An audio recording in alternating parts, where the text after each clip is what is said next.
involved.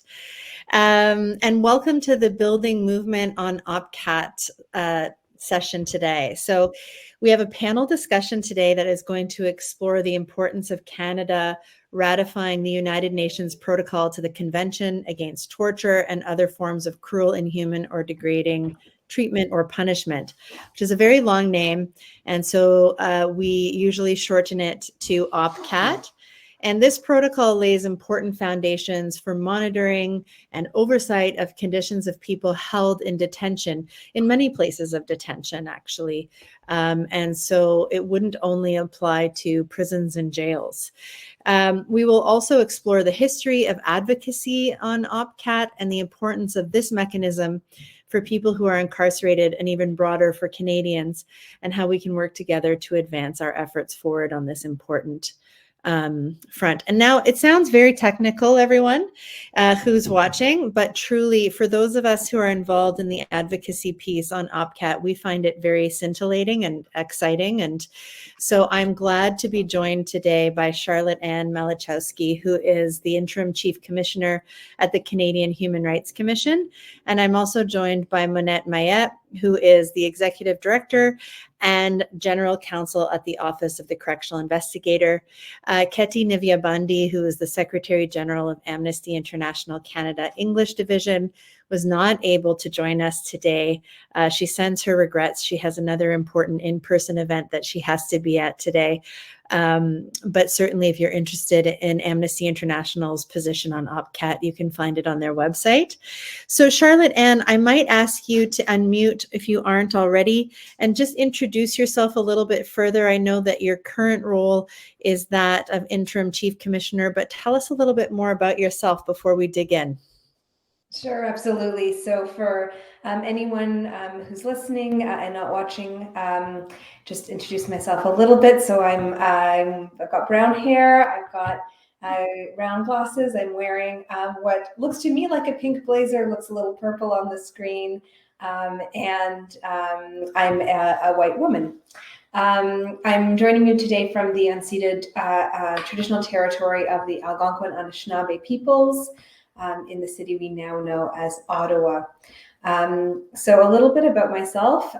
So I'm still relatively new to the Canadian Human Rights Commission. I've been with the Commission just about over a year now, and the Commission has had a long history of advocacy around the rights of people who are deprived of liberty, and specifically around the Optional Protocol and the Convention Against Torture. And I'll be happy to share a little bit more about the Commission's work on this over the years, but perhaps just a little bit about myself. I'm a lawyer by training, originally from Newfoundland. Many issues are of great importance to me, but I think in my career just before joining the Commission, certainly the rights of people in prisons was a really important piece for me in doing litigation around solitary confinement. So for me, this piece of the work at the Commission has really gone hand in hand with some of the advocacy I was doing beforehand, and some interest that I have as well in both my work and my education around the issue of human rights of migrants. And certainly that's an area that OPCAT could have a pretty significant impact on were it ratified. So I'll leave it at that. Thanks so much for having me, Emilie. That's great. So thank you. And can I just ask you one quick question? What pronouns do you use, Charlotte-Anne? She and her, thanks. Okay. And I will say that was great. I'm very interested to hear about your background. I wasn't aware of that. So thank you, Charlotte-Anne. I'll turn it over to you, Monette, if you could do the same. Sure. And what a great practice, Charlotte-Anne, to describe yourself for people who are listening and not seeing. So I will do the same. White woman, older than Charlotte-Anne by quite a bit, wearing a white blouse, blue, although it's getting dark right now, so it probably looks black, blazer. And as well, thank you for doing the land acknowledgement. I'm also in Ottawa. So for me, yes, I'm currently with the Office of the Correctional Investigator as Executive Director and General Counsel. So we have a big interest in this instrument, UN instrument, obviously. Prior to being at the OCI, I was at the Human Rights Commission myself for about 20 years in a variety of roles. Started as a litigator and then did complaints and policy and research and the international side, and finished there as Senior General Counsel. It's a wonderful place to work. Yeah, prior to that, I did mostly civil litigation, but it was really my passion for human rights that got me to leave just a private practice in Alberta, especially the insurance defense litigation. That really did it for me. And then actually moved to Ottawa to work at the Human Rights Commission. So yeah, that's in a nutshell my background. I'm originally from New Brunswick. And yeah, Ottawa's been home for over 20 years. Wonderful. And which pronouns do you use, Monette? She and her as well. And so we have two Maritimers. I wasn't aware of that. Okay, that's so great. And so for everybody else who is here, my name is Emilie Coyle. I work as the executive director of an organization called the Canadian Association of Elizabeth Fry Societies. And we work to address the persistent ways that criminalized women and gender diverse people are excluded from consideration of community and often denied their humanity. And our vision is a world without prisons, with strong and well-resourced communities for all. And while we have prisons, while they exist, we believe that it is very important that we have binding oversight of any recommendations that are made to ensure that people's human rights are upheld within those places of detention. And so for us, that's why OPCAT is such an interesting and important international instrument that we hope will be ratified by Canada and will eventually help us to ensure that people's human rights are being upheld in a place that is often very obscure and out of people's minds. So I have the pleasure of moderating the panel and really being the person who's going to ask the questions of our two panelists and then sit back and listen to all their brilliance. And so I'm just going to go back and forth and ask you both some questions and hope that it is a rich conversation for all of you watching. If you have questions throughout the panel, feel free to put them into the chat and I'll be keeping an eye on that, and I'll try to fit them in where we find space in our discussion today. So I'm going to start really broadly and I'll begin with you, Monette. If you could tell us a little bit more about the Office of the Correctional Investigator so that people can understand what it is that the OCI, which is the acronym for your office, what the OCI does in the prisons. Yes, absolutely. So the Office of the Correctional Investigator is really an oversight agency. It's an ombuds, takes on an ombuds function for federal corrections. And so our goal, our mission is to ensure the fair and humane treatment of people behind bars in a nutshell. Our jurisdiction is federal corrections, not provincial, so federal penitentiaries. And really we hold the Correctional Service of Canada accountable to ensure that they follow law, policy, and that they do so using fair decision making. So, we always say the rule of law does not end when somebody enters a prison or any other institution. Like, there are also people that are under CSC in the community under supervision. And so, it's, when you have a power imbalance, such as somebody that's detained and has lost their liberty, is subject to, because there are sometimes no lights in dark places, and so it's really to shine a light on what's going on behind bars to ensure that people are treated fairly and with dignity, and ensuring that there's no breaches of human rights. So it kind of is a function that tries to counterbalance that power imbalance. Or power difference. There's probably four things that I can highlight that we do. Firstly, we're primarily a complaint mechanism for federally incarcerated individuals. And so they contact our office if they have complaints. And it has to be complaints about, correctional staff, policies, etc. So we see things like, complaints about too long in solitary confinement, the food not being edible, temperature, so conditions of confinement. When I went to visit the first prisons I went into, it was in July, and there was no air conditioning. And some of these, the infrastructure is ancient, built in the 1800s. And so very hot in the summer, cold in the winter. So those kinds of things. So we accept complaints, but we take complaints and then we try to resolve them as best we can by contacting the institution, et cetera. And it just gives for people that are behind bars, somebody that they can reach out to. And so access to our office is very important. We also review reports of incidents of use of force against inmates. We review reports of deaths in custody, see what happened there.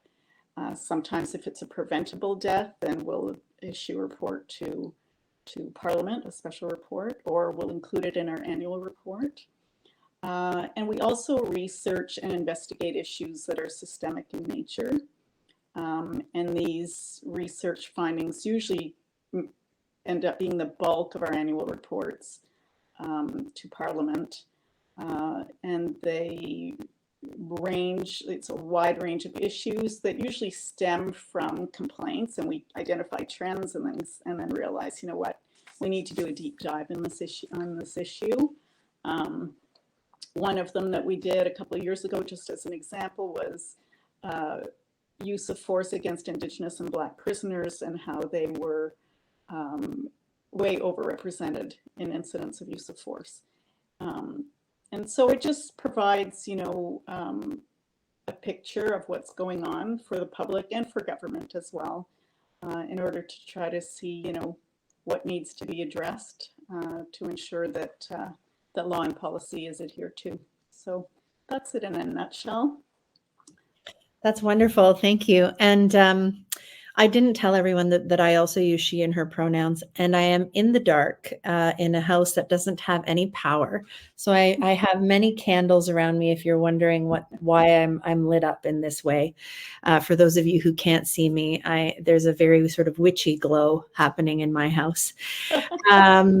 So thank you so much for that. And I really do recommend, if any of you have just now learned about the OCI and what the OCI does, I invite you to go to their website and look at their annual reports over the years. They are very, very useful in understanding some of the systemic trends of human rights violations that have been happening over the years. And quite disappointingly, you will see the same things emerge year over year in the annual reports that have been brought forward by the OCI. I'm not going to give you much of a break, Monette, because I'm going to ask you if you could just, before we move to Charlotte Ann, just very briefly explain to us a bit more about OPCAT. What is OPCAT, so that people who are unfamiliar with it can have a little bit of a shared understanding before we move forward? Yes, sure, I'd be happy to. So before I go into OPCAT, I'll go into the CAT. So in order to understand what OPCAT is, so first of all, there's something called UN Convention Against Torture. And well, let me do the long title, because people say we don't have torture in Canada, but so it's the UN Convention Against Torture and other cruel, inhuman, or degrading treatment or punishment. And so I think in this country we can say, yeah, I mean, it's not some of the prison stories that we hear about in some parts of the world, but I can say that cruel, inhuman, degrading treatment or punishment is more likely what we're talking about here. And so that convention just recognized the inherent right, the inherent dignity of the human person. So it prohibits torture and cruel, inhuman, degrading treatment or punishment by the state. And it really came about as an aim to eradicate and prevent torture The Convention Against Torture does three things. It ensures that allegations of mistreatment are investigated, that criminal proceedings follow. So if somebody is kind of found to have been, involved in some way in torturing somebody or mistreating them in a way that aligns with this definition, that they would be pursued. And that's both found in the Criminal Code as well as in the Corrections and Conditional Release Act, and that victims have access to remedies. And so that in a nutshell is the convention. It creates a committee. It's called the Committee Against Torture. And so over the years, there were, and they report, so a state will sign on to one of these treaties. And so Canada did sign the Convention Against Torture, and that means it reports, I believe it's every 4 years, to the committee. And a committee can address an issue or an allegation of torture, but usually they wait until the domestic remedies have been exhausted. But there are exceptions to that. If the domestic remedies are taking too long, or if somebody is in a real state in an urgent situation, then I think the committee could look at it. So out of that, and other human rights treaties have this as well, they have an optional protocol, which means that, first of all, it focuses on the notion of prevention mostly.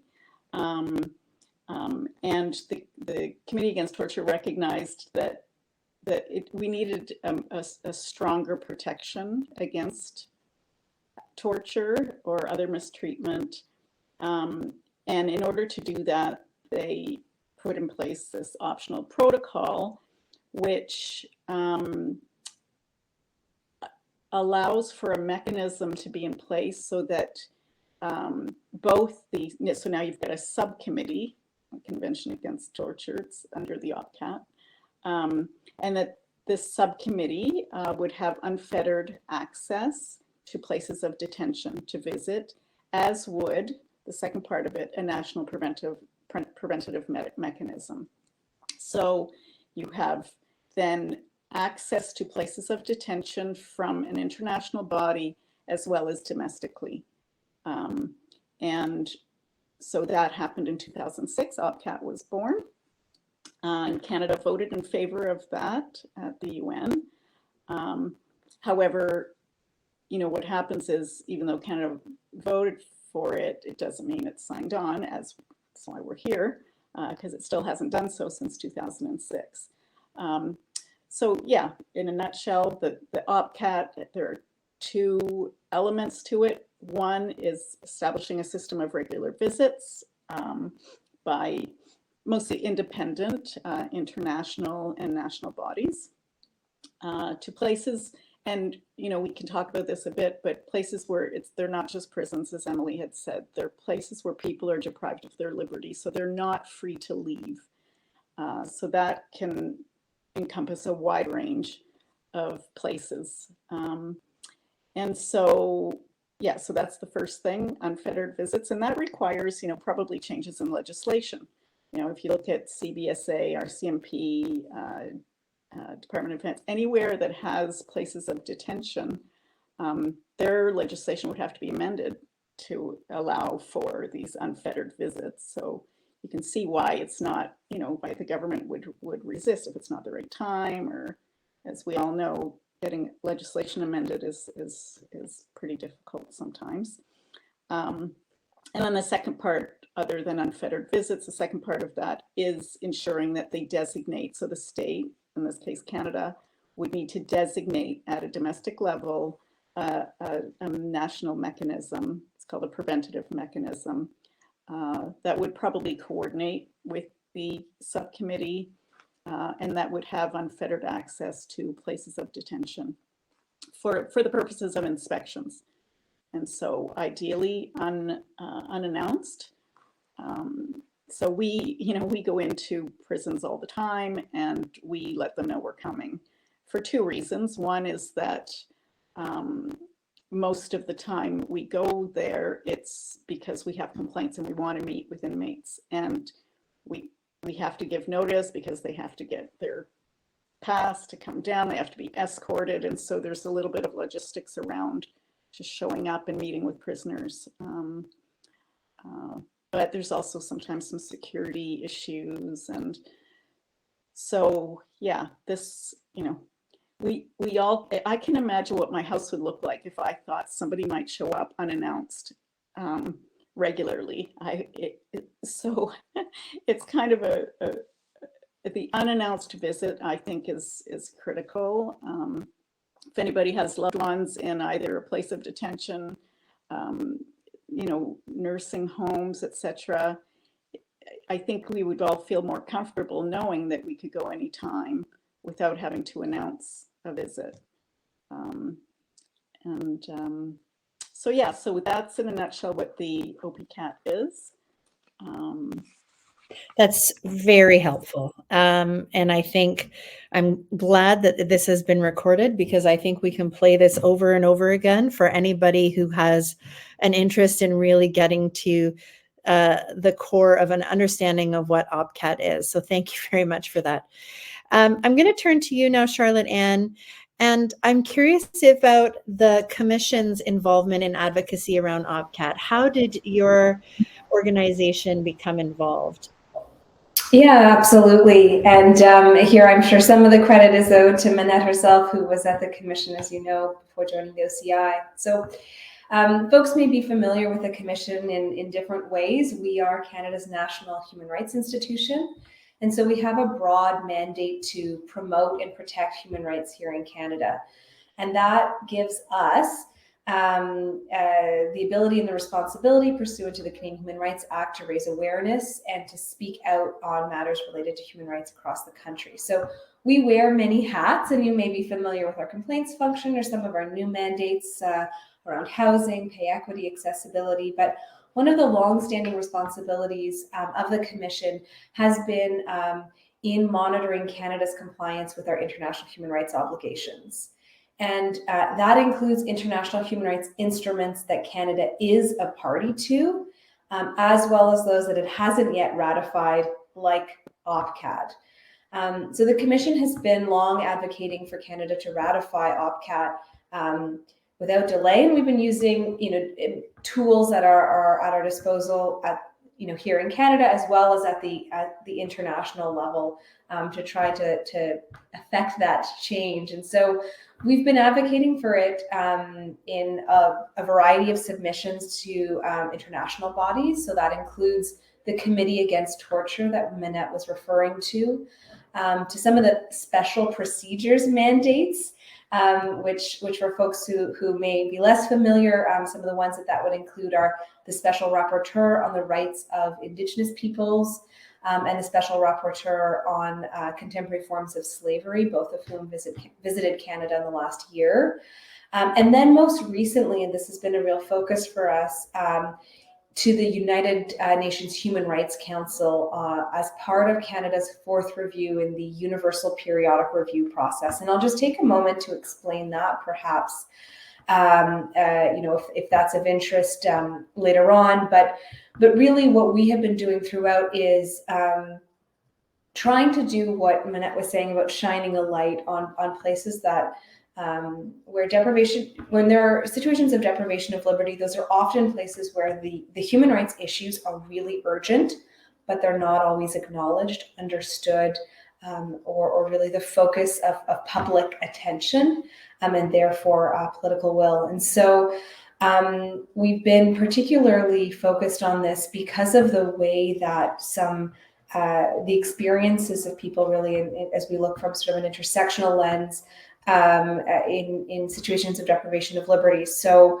we certainly know that people are in quite vulnerable situations, and that there is a disproportionate effect of these issues in spaces of deprivation of liberty on people like Indigenous people, Black and racialized individuals, people with disabilities, and in particular mental health disabilities, people who identify as trans and other 2SL LGBTQIA+ folks, as well as people experiencing homelessness. And so what we've seen is that economic and social inequality, inadequate and inconsistent community-based services, discrimination, systemic racism, all of that exacerbates the disadvantage, and it has really significant impacts on health, safety, dignity, and human rights. And so we believe that these longstanding issues require attention, that it continues to be a really substantial and ongoing gap in terms of the protection and enjoyment of human rights in Canada, and that, you know, OPCAT is an important step in order to bring about some positive change for those who are deprived of liberty in this country. And so that's really been, in a nutshell, sort of why we are advocating in this space and where we've done it. There is one more recent element that I thought might be of interest to some folks, because it sort of brings us into the international, and so it shows us really the momentum that there is for this ratification at the international level. So last month there was a meeting of all of the national human rights institutions across the globe who are accredited under the Paris Principles like us. And it was specifically to discuss torture and other forms of ill treatment and punishment. And so, of course, we were really focused on OPCAT. And coming out of that conference was what's now known as the Kyiv-Copenhagen Declaration. And it has in it a number of, I would say, sort of innovative features that might be of interest. So in particular, and for us, this is really important given what I mentioned earlier around the disproportionate effect on people with disabilities.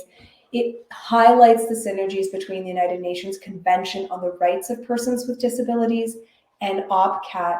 And both of those have mechanisms for independent monitoring and reporting, which are really key to a comprehensive protection for people with who are deprived of their liberty and living with disabilities. So under the CRPD, it's a national monitoring mechanism. We serve in that function as at the Commission. And then under OPCAT, as Monette mentioned, it's a national preventative mechanism, or an NPM, which of course we don't have yet in Canada.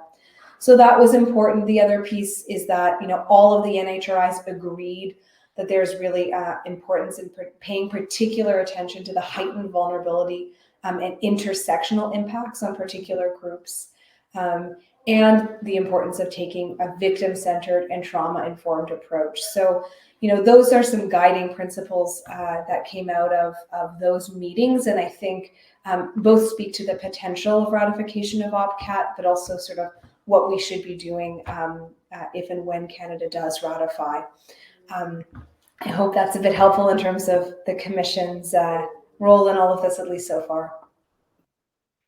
Yeah, really, really helpful, very informative. And you brought up a couple of pieces that I think are necessary for us to understand in all of our discussions about human rights.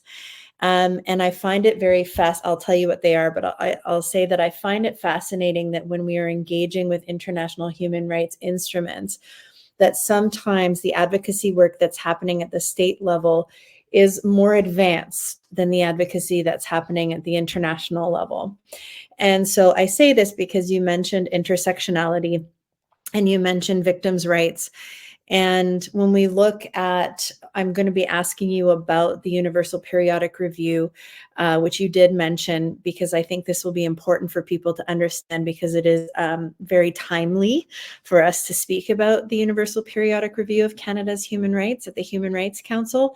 But something that I've noticed is that we talk about people's human rights in silos, or we talk about people's identities in silos. So they are either an Indigenous person, or they are a woman, or they are a person living with a disability, or they are a person who is trans, or, you know, and so I think one of the ways that we are going to have to advance our understanding of people's oppression and trauma is by having a nuanced understanding of intersectionality.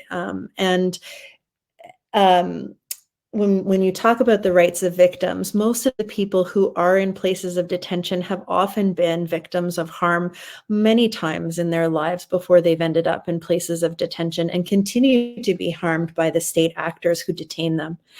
And so, people don't just arrive on the door as a blank slate, for example, of a prison. So I wondered then if we could move into this discussion around the Universal Periodic Review and the submission that the Canadian Human Rights Commission did to the Universal Periodic Review. Maybe you could explain it a little bit, and what your submission had to say about OPCAT, and why did you choose to focus the submission there? I mean, I think you may have answered some of that a little bit, but. Yeah, absolutely. So I'm happy to tell a bit of that story. And I think what you're saying around intersectionality is such an important point. And I think sometimes it can be that if we're operating with a siloed understanding of the impacts on people's lives, we think, well, there's work being done or an acknowledgement of this person as a woman. And then separately and differently, there's acknowledgement of this person's experience as someone living with a mental health disability, or as someone who is Indigenous or Black. And the reality of people's lives is these things are layered, but they have effects on each other. So the experience of someone who is both Black and disabled, or the experience of someone who is in a space of a deprivation of liberty and living with a disability, those intersections position you in a different space. And if we don't have those conversations when we're talking about how we protect human rights, then we're not recognizing the specificity of those experiences, and really, we're not going to be responding with the right tools to address the problem as it is really experienced by people. So I'll take a moment maybe to just give a little bit of an explanation for folks about what the Universal Periodic Review is, because I'll be honest, I didn't know a ton about it before I joined the Commission, and I suspect that many in the advocacy space are perhaps less familiar, especially those who have a more domestic focus. So just by way of background, the Universal Periodic Review is a mechanism of the UN Human Rights Council, by which every 4 years or thereabout, every UN member state undergoes essentially a peer review process to examine its human rights record. So what will happen is the state that's under review reports on the actions that they've taken to improve human rights in their country. And then in turn, the other member states of the UN make recommendations to that state. And then ultimately the state is required to respond. So as part of that process, there's all kinds of different stakeholders who make their views known to try to inform what these other member states will make by way of recommendations, and certainly national human rights institutions the world over have an important role in that process, and we actively participate as Canada's NHRI. So Canada underwent its fourth UPR in November. And during the last cycle, which was actually in 2018, there were a number of countries that recommended to Canada that it ratify OPCAT. And it was a recommendation that Canada accepted in part. And, we'd also seen in 2016 a promise to ratify. So there's been a little, openness, but not necessarily delivery on it, or the movement we like to see. So, I think it would be fair to characterize sort of a lack of clarity around ratification at this point and what the government's intention is in that respect. So we're really hoping that this cycle of the UPR puts that back in the center, and there's some good reason to think that might happen. So I'll turn to that in maybe just a moment, but why did we choose OPCAT for the UPR? There's just so many issues across this country that we could focus on. And I think it's really kind of two things. One, just from a pure advocacy perspective, having a focus is helpful. We can give a laundry list of grievances and of things that we would like to see changed, but that can make it difficult to have a conversation. So we wanted to find a way to bring focus to our advocacy. And then also, this is really a cross-cutting and intersectional issue that is repeatedly raised by our stakeholders here in Canada and internationally. As I've mentioned, the situation of people who are deprived of their liberty has been a concern for the Commission for a long time. And for us, that really goes beyond prisons. And that's not to say that we don't see some really significant impacts that OPCAT would have in prisons in Canada, but that I think it's important for people to understand that the issue far exceeds prisons, and that it affects, for example, people living with disabilities who are institutionalized in facilities that are inappropriate for their needs, people in long-term care facilities, migrants who are held in facilities that are actually intended for people convicted of crimes, children, particularly Indigenous and Black children, who are overrepresented in our child welfare system.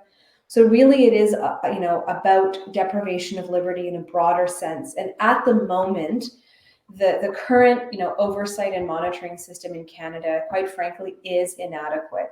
We have many places of detention of liberty, or places where sort of aspects, there exists deprivation of liberty, even if that's not the reality of everyone in that institution, that aren't subject to independent oversight, and certainly not the kind that's envisioned by international human rights law. So what we have is a system that is predominantly reactive, and it lacks the robust, coordinated, proactive framework that OPCAT promises and requires. So as part of looking at how we can strengthen and make human rights protection more meaningful and consistent across this country, ratification of OPCAT for us was a clear issue. And so what we're pushing for basically, and what we have been pushing for, is for Canada to ratify the optional protocol without delay, and importantly, for it to designate an appropriate and sufficiently resourced national preventative mechanism, so that we actually also see effective implementation in the near term. And what we're recommending as well is that steps be taken to develop a clear and also time-bound implementation plan for collaboration and coordination with governments in all jurisdictions. And here, Canada's a complicated country with provincial, territorial, and federal jurisdiction, but it's really important that it be done in coordination with governments across the country at all jurisdictions, human rights commissions, the existing oversight bodies like the OCI, civil society, Indigenous governments and organizations, and other rights holders. And I think if that happens, then we could see a stronger and more consistent human rights protection framework that includes that really meaningful proactive element. So back to the UPR. So that was our position, and we advocated for it, and then the member states gave their recommendations to Canada in November. And we were really pleased to see that during that cycle, 25 different states recommended that Canada ratify the optional protocol. And that makes it the recommendation that was made by the largest number of member states of any recommendation in this cycle. So I think that's a loud message. Certainly, we were pleased to see the pickup from the advocacy we had done. We saw the response. So what happens in the room at the Human Rights Council is the recommendations are given, and the representative gives a response on behalf of Canada. This time it was the Minister of Justice. And so, Canada's response was that we have many well-established, robust domestic mechanisms in place that have a level of independence that they say is the level envisaged by OPCAT, and that they carry out visits to spaces of detention on a proactive basis. But they did acknowledge that there is room for improvement, and that independent oversight in places of detention is crucial and does play an important role in improving conditions and preventing ill treatment. So a little bit of openness there. We'd like to see where that brings us. And certainly they did also acknowledge, the many interventions that were made by member states and civil society on the importance specifically of Canada adhering to OPCAT. So, we really hope that Canada follows through on this commitment. And certainly, I know we may get to a bit of a discussion on how folks themselves who are listening to this conversation might participate in some of that advocacy. And certainly, the cycle for the UPR continues, and the response of the Canadian government isn't until March. So we can perhaps talk a bit more about that then. That gives you perhaps a bit of a picture of what the UPR process was, and how many states have really echoed this call, which we hope will be responded to. Thanks. That was great and so thorough. And I can tell you, I was in the room at the UPR in Geneva listening to the states this year in November.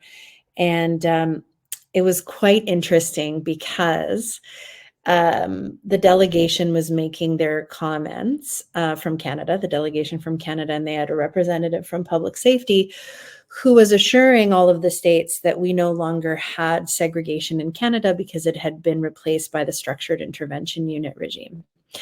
And fascinating to those of you who work within the prison system, you would know that there are a lot of issues with the structured intervention units, and solitary confinement happens in the prisons in Canada all over the place still to this day. And so the ratification of OPCAT would definitely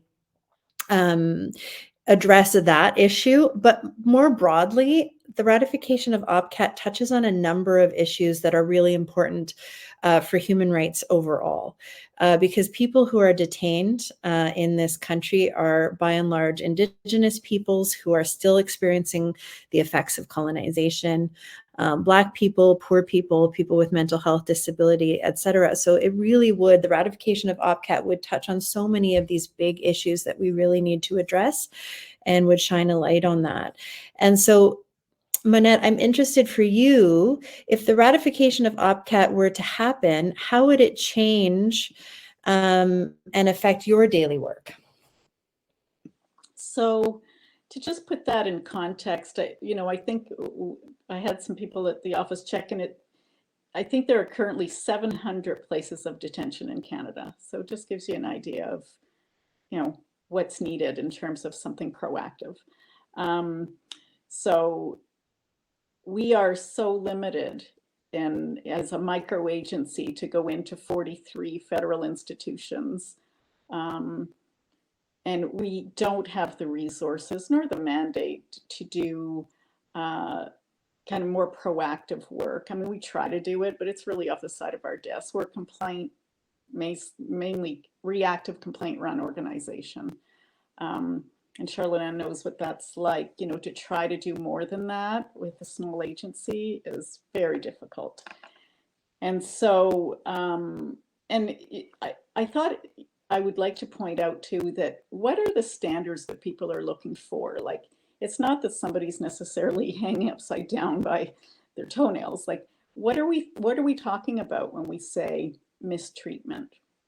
And Charlotte, and you touched on that as well, around mental disabilities, and making sure that, and that's a big one, especially, I don't know if people are aware of what's going on in the news lately with this provincial case of the man that was in Suleiman Fakiri. Yeah. Thank you. In a real mental health crisis, who died in prison. And so that's just, one small example of what goes on. Most of the standards that the committee and NPM and that Canada should expect fall under what's called the minimum rules for treatment of prisoners. It's also called the Mandela rules. And those rules address things like, what are the sleep accommodations? What's the hygiene like? Sanitation? Is the food edible? Do people have an opportunity to move their bodies, to exercise? What's their access to healthcare? And that's such a huge issue around healthcare, as has been touched on already, but not just physical healthcare, mental health. Is there meaningful human contact, which goes to the, solitary confinement issue? How are they searched, and when are they searched? We've had issues, as you know, Emilie, and and you probably as well, Charlotte, and were women prisoners and how they get searched. What does that look like? Overcrowding. Are people double bunked? Violence, sexual coercion, there's rapes. Like, so, you know, these are the types of things you look at, and we just don't have the resources. How would that impact our work? Well, I think we would feel a lot better knowing that things are being addressed that we just don't catch. And it's the same for the Human Rights Commission. You know, you worry about who's not coming to you, because not everybody has the resources and the wherewithal to think about an external agency that they can contact. And so it would just provide, you know, in terms of the work we do, a little bit of comfort to know that somebody's going in there unannounced. Now, how would it change how we work other than, you know, a little bit of comfort is, I would see our work being very much done in collaboration with an MPM. And so it would complement the work that we do. And so I would imagine that mechanism, as well as the subcommittee, would be in touch with organized oversight bodies, Canadian Human Rights Commission, the RCMP Complaints Commission, your organization, Emilie, EFRI, OCI. CBSA. Yeah. CBSA, exactly. To look at, okay, what are there trends? You know, if we say we have a ton of complaints out of X institution, we might say you might want to go to have a look there. And so it would just be a better coordinated, fill in the gaps system that I think would work better than us kind of trying to address this based on a reactive complaints-based process. Wonderful, thank you.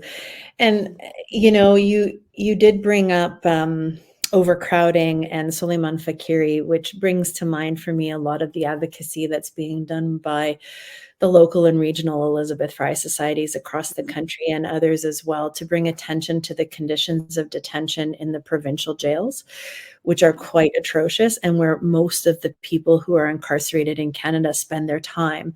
It's a small percentage of people who end up with federal sentences. And those are the places where both CAFES and OCI spend their time. But in the provincial jails, recently my colleagues at the Elizabeth Fry societies in Ontario have told me they've never seen it worse, with triple bunking, terrible conditions, people drinking out of their toilets. It's really atrocious, cells covered in feces and blood.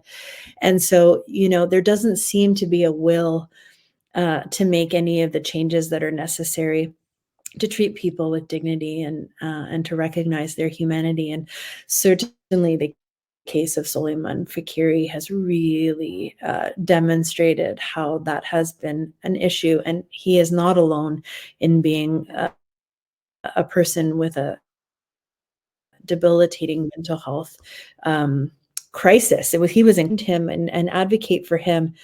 And yet we're turned away at every turn. So that would certainly, hopefully, help with that. And in terms of the OCI's history around advocacy for the ratification of OPCAT, you know, if you could give us a little bit of background on why you've been doing this, because you have been as well, and how you've been doing it and how long you've been doing it. Sure. So OPCAT was, I think, created in... Why, how, and how long? Yeah, okay. Well, the why is because it relates pretty close to our mandate. And so as a voice for people in detention, we recognize that we can't do it all and that more is needed to ensure that these people are protected and that their human rights and dignity are protected. So the why comes quite easily. When and how long? So the OPCAT, I think, was born in 2006. In 2005-06 annual report, we urged Canada to ratify them, so right away. in our annual report. I asked Ivan to prepare for this. I said, because he's been involved much longer than I have. And I said, do you have documents that you could show me? You know, and he's like, gave me this binder. And so I went through it, and it was fascinating. But in 2007, the Association Association for Prevention of Torture, APT, as they're in Geneva, appeared before the House of Commons Committee, urging Canada to ratify and answering questions and telling them, the House, that, you know, just because you're a federation, other countries have done this. And so, because often that's, as Charlotte Ann said, kind of a complexity that people will point to, but it is done. It's done in Germany, the UK, New Zealand, Australia. They have NPMs there. Yeah, then in 2007 that happened. Then also in 2007, the OCI provided a submission to the Department of Justice, urging Canada to sign on, and the submission provided real kind of nuts and bolts of how it would work. The office named it, the Office of the Inspector of Federal Places of Detention is what it would be called, and how many resources we thought were necessary, etc. What it would look like, it would report directly to Parliament, and it would just be one mechanism, because some countries have 4 or 5 different bodies that do it, whereas the OCI felt that it would ensure consistency to have one body be funded to do this. So then move on, nothing happened. 2015, the Liberals get in, and at that time, the then Minister of Foreign Affairs, Stéphane Dion, declared Canada's intention to sign and ratify. And so he said, in quotes, OPCAT will no longer be optional for Canada in the future. So everybody was kind of encouraged and excited, and right away, Department of Justice developed a discussion paper. They began consultations, including with some of the provinces. From what I understand, it had the signature of 3 ministers, Foreign Affairs, Justice, and Public Safety, all on board. Then I don't know what happened, but 2018, the UN Committee Against Torture, their concluding observation raised again several issues around the lack of appropriate capacity to manage, in particularly seriously mentally ill prisoners. So flag that for Canada. And also deficiencies in general standards and conditions of detention. So I think what happened was there was then an election. And even though that was kind of on the table, ready to go, it was going, like, memorandum to cabinet had been drafted. Everything was put on hold because of the election. And then it's starting over, as we all know. So unfortunately, didn't happen. And then in 2020-21, the OCI again, in its annual report, had a section recommending that Canada sign and ratify OPCAT. And Charlotte, I don't know if you want to talk about this, but very recently we issued with the Canadian Human Rights Commission a joint letter. So I'll pass it over to you, Charlotte, because the Commission led that, which is great. Yeah, well, I mean, it's really a natural partnership between the OCI and the Commission, and not just because we share a personal history, but also because of the really, like, the shared mandate around the rights of people who are in places of detention. And so we've been raising this issue, and we had an open letter recently sort of setting out exactly what both the Commission and the Office of the Correctional Investigator would like to see happen. And it's really in line essentially with what I was saying earlier around what we pushed for with the Universal Periodic Review. So it's really about ratifying and creating a robust and well-resourced national preventative mechanism. So it's those 2 pieces that we're really pushing for. And I think, one of the, for those who are a little bit more familiar with the details around how these things work, one of the things that is available under the Convention Against Torture is the assistance essentially from the Committee Against Torture in developing your national protective mechanism. And so, that is an avenue available to Canada, certainly, to ratify and to make use of that guidance. I think we as a country, as many others do, like to have our ducks in order before we sign on.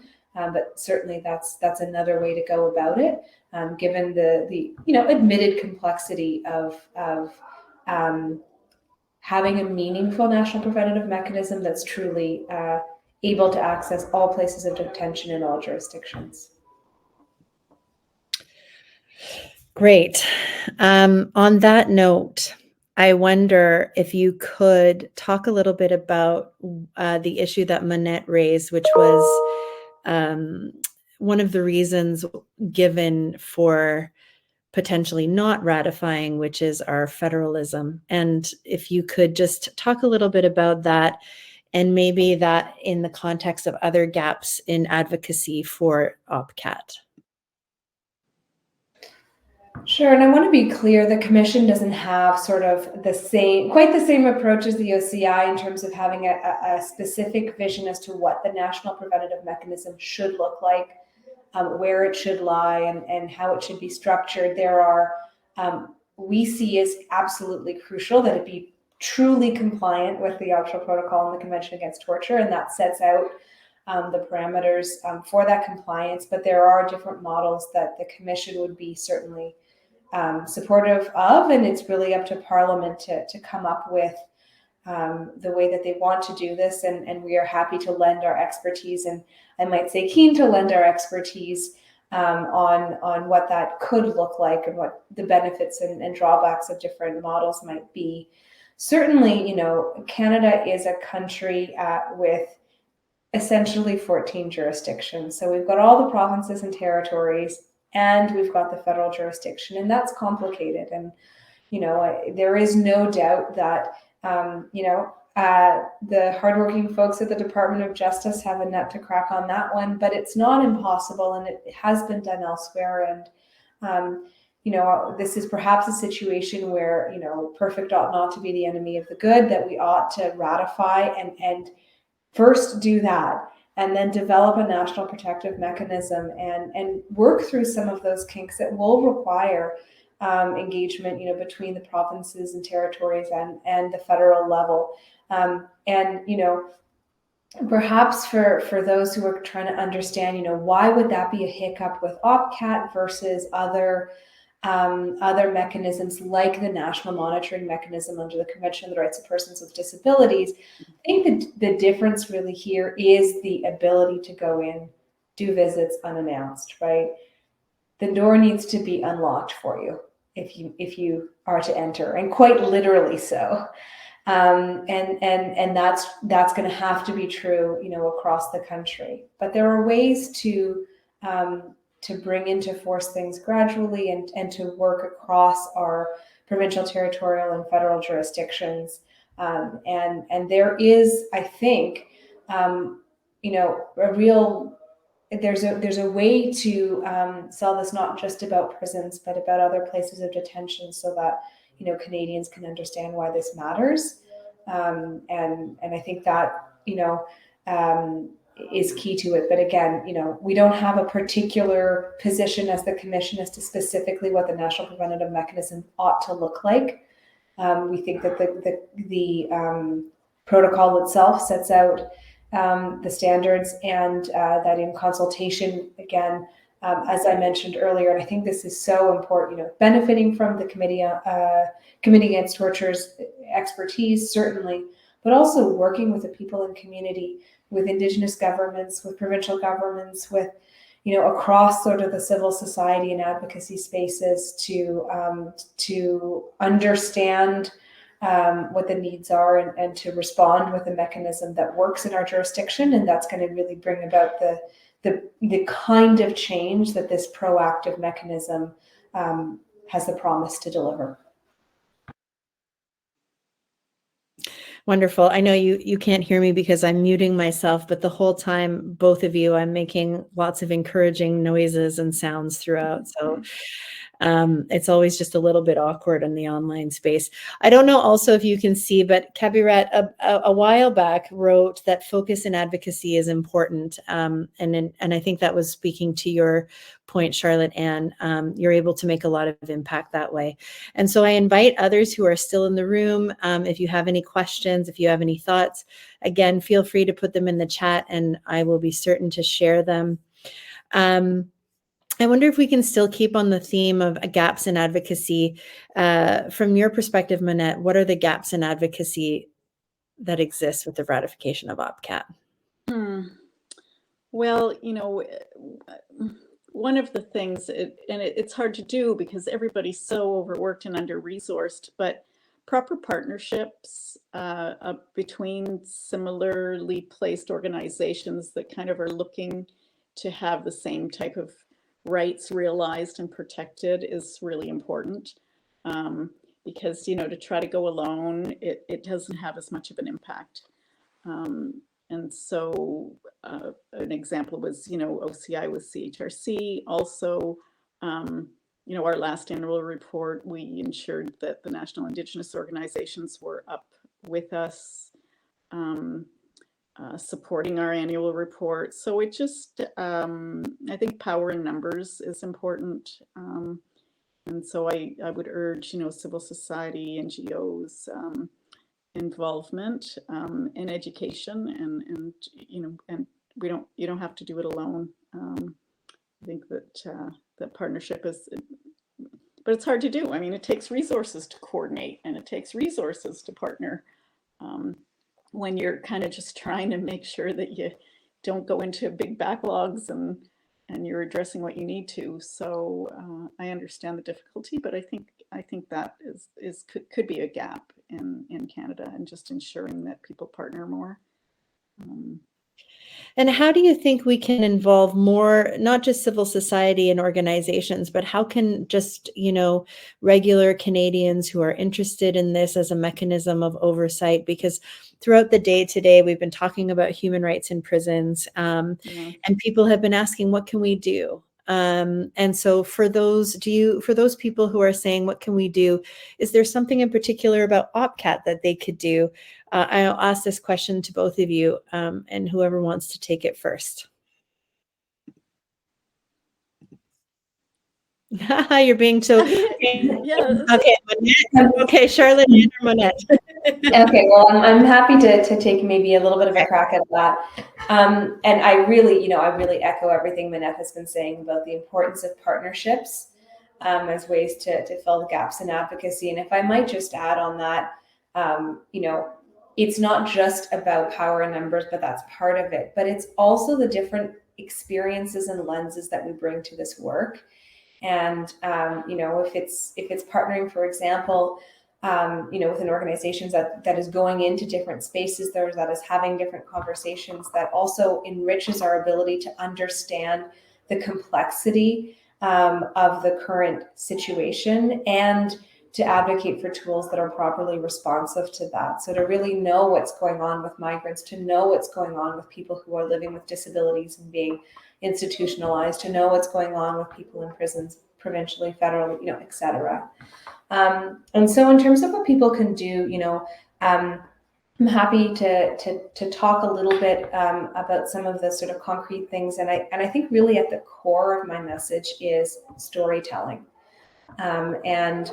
And the reason I say that is because when we're talking about advocating for people who are deprived of liberty, it can be that many of us don't think that would ever be us, or ever be our loved ones, or ever be really something we need to care about because it doesn't affect us. And not to say that that's the only reason that people do care about issues, but I think it's important to really reflect sort of the promise of ratification of OPCAT, and sort of how broadly it can be meaningful. So I'll just give an example. If we think about the onset of COVID-19, the pandemic, the daily lives of thousands of people in long-term care homes, as well as their families, suddenly changed dramatically almost overnight, right? And it became really clear that environments like long-term care homes need enhanced monitoring and oversight to protect the people that live in them. So that's, the kind of stories I think we need to be telling to remind ourselves of what it really means to be deprived of liberty in the broadest sense, and therefore to be turning our minds really to the full promise of what ratifying OPCAT could be. That is not in any way to diminish, of course, some of the experiences that you've shared and that Monette has alluded to as well around the experiences in prisons, but just to amplify and broaden the conversation, because it's not a zero-sum game. So I'll speak perhaps a little bit, and I'll draw some inspiration perhaps from the way that the Kyiv Declaration, or the Kyiv Copenhagen Declaration, my apologies, was structured, and as in terms of answering your question around advocacy. So certainly the Universal Periodic Review is ongoing in the sense that Canada is to respond to the recommendations that were made. Its response is to be delivered in March of 2024. And Canada has indicated that they are going to hold consultations with civil society at the national level to assess the recommendations. And so that's an opportunity really for people in Canada and organizations who represent some of the groups who would be really affected by this change, to amplify the call for OPCAT ratification in those spaces.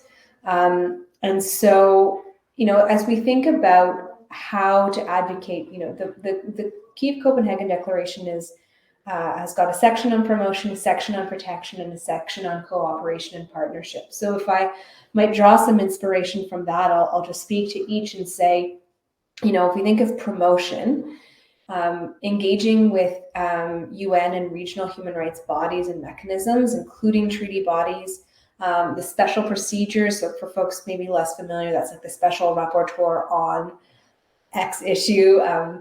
Would be a good example of a special procedure. The UPR, as I just mentioned, in relation to these issues, and I think is really important, and to continue to put the spotlight at the international level, so that just as you say, Emilie, when we see representatives of Canada make comments at the international level as to what is happening, that there is an awareness and an understanding at that level to push back and to question and to really participate in holding Canada to account for what is the reality of human rights in this country.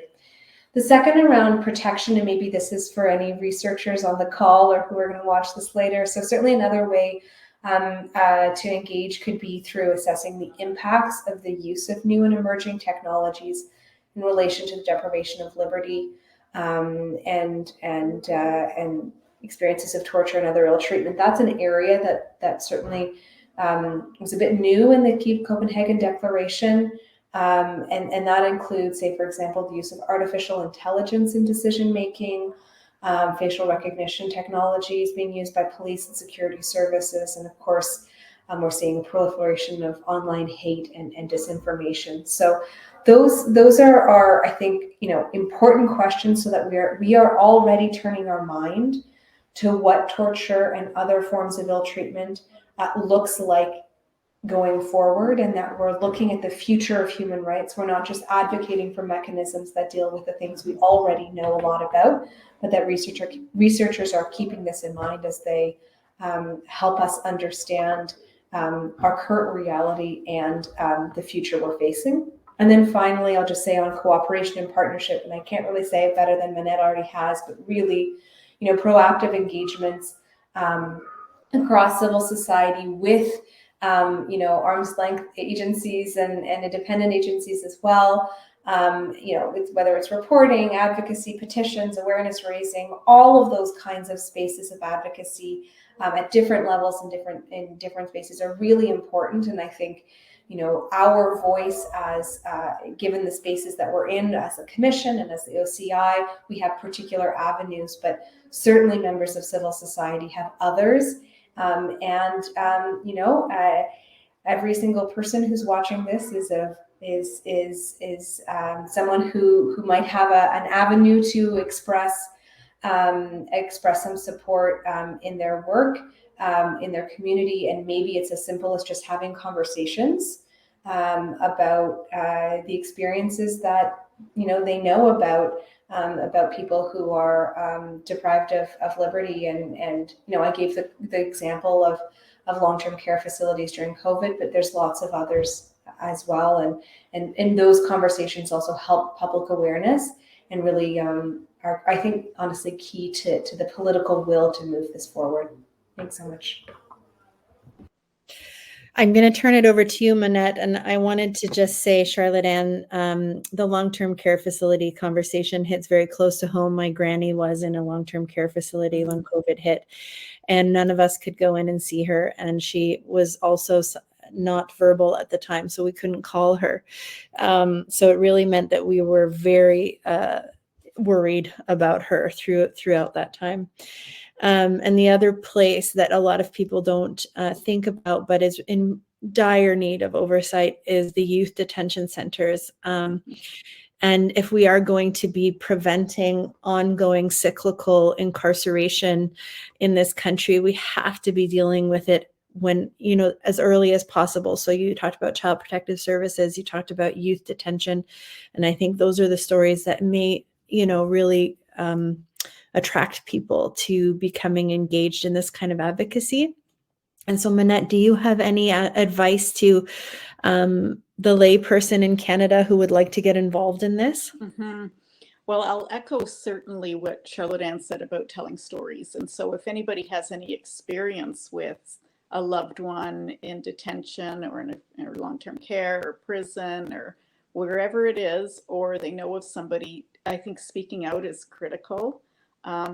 There's also, we can't forget, there are local MPs, there are people that you could reach out to say, this has to be dealt with. Like, I'm a taxpayer, I'm a citizen, this is unacceptable. And I think, education and conferences like these give people the right vocabulary to use. Mm-hmm. So education is key as well. There's also, as we know, lots of Senate committee, House committee, human rights committees that would love to hear from the public. So it just kind of plants the seed in sharing stories to know what is going on the ground. Because as you both have said, people, it doesn't affect me, people don't care. But I don't know first of all, if it affects you, speak out. But secondly, if it doesn't, listen. There's lots of people that are impacted by abuse of power, by breaches of human rights. And I think it's just a matter of the discipline to educate ourselves and to, ultimately, what kind of country do we want to live in? And what are our values as Canadians? And so, it all comes down to that. In the advocacy for human rights, one can never let their foot off the pedal. Exactly. And I see a comment here from, I believe it's Marcy. Concerns in youth detention centers can also be referred to provincial advocates for children and youth offices in those jurisdictions that have corrections under their jurisdiction. Thank you for bringing that in, Marcy. And I think you've also pointed out a potentially excellent ally in the discussions around OPCAT, because certainly they would be potentially interested in having some support as well from the ratification of this instrument. Okay, we have 15 minutes left, but we thank you, Ali. she says, thank you. They say, thank you all so much for such a fascinating discussion. So frustrating that in 2023, we still have yet to ratify in Canada. There were a lot of promises made at the beginning of this current government's terms. And so, we'd like to push them to ratify, certainly. We were to have Ketty with us, and she would have brought the Amnesty International's perspective, which is also an important voice. And again, I recommend that you go to their website to look at that. But I'm happy if you have anything else, Monette or Charlotte Ann, that you don't believe that we've touched on that you think would be really important for people listening in to know. This would be the time to talk about it before we close. And again, for those of you listening, please write any questions you have or comments in the chat as you are doing right now. Emilie, I will actually perhaps take you up on that offer, just because I think there's an issue that I suspect Hetty may have raised were she here, and it's not one we've put as much of a focus on, and it may be of interest to folks on this call, and that is really how OPCAT can help address issues facing migrant detainees.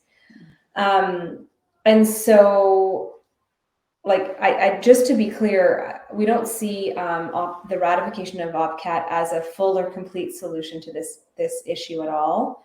But I do think it is part of the puzzle, and that's been the Commission's position. The Commission has been calling for independent oversight of Canada Border Service Agency, CBSA, and other major changes to Canada's immigration detention system. And we've done that before Parliament, the Senate, submissions to the UN. And among our concerns are that we don't have a maximum length of time for immigration detention, or even a presumptive period prescribed in law, so that amounts to arbitrary detention. There's the detention review process doesn't in practice actually prevent long-term indefinite detention, and that is unacceptable and contrary to international standards. So I think as we think about spaces where there is really a fundamental gap in oversight, migrant detention is one of them. The ratification of OPCAT really fits with what we have long been calling for, which is independent oversight and monitoring of migrant detention. There are other pieces, like we think that it should be possible for anyone who is in Canada to access our complaints mechanism under the Canadian Human Rights Act, and there are other ways to bring about human rights justice in its fullest sense in a meaningful way for migrant detainees. And certainly OPCAT's not the full answer to that, but it is a meaningful piece in that. And I thought I'd be remiss if we had this entire conversation without having an opportunity just to put some emphasis on that gap in oversight that exists at the moment here in Canada. That is perfect. I'm really glad that you did. Thank you very much for that. And Monette, did you have anything else you wanted to add? No, I don't think so. That was, I'm really glad you raised that, Charlotte Ann, because that's been an issue that we've been as well looking at, just because there's been talk, as the provinces no longer want to be responsible for these migrants. The federal government's looking at where do we put them, and I know that some people have said, well, why don't we just put them in federal correctional facilities? Some of them, and so it's a huge issue of concern, and so I'm glad we're talking about it. And certainly, yes, we would have to ensure that there are levels of protection against all kinds of abuses. And do they belong in there? I mean, some people, their families. It's so lots of issues to address. But other than that, no, thank you for inviting me. I have nothing else really to add. I think we've covered a lot. We really have covered a lot, and the two of you are a wealth of knowledge on this. And so I feel so grateful that you were able to join us and to bring to light all of the wonderful work that you've been doing and to help people to understand what it means. So on behalf of CAFES and the Ignite Change Conference. I want to thank you both for being here today. And I look forward to continuing to collaborate with you and others on this important issue.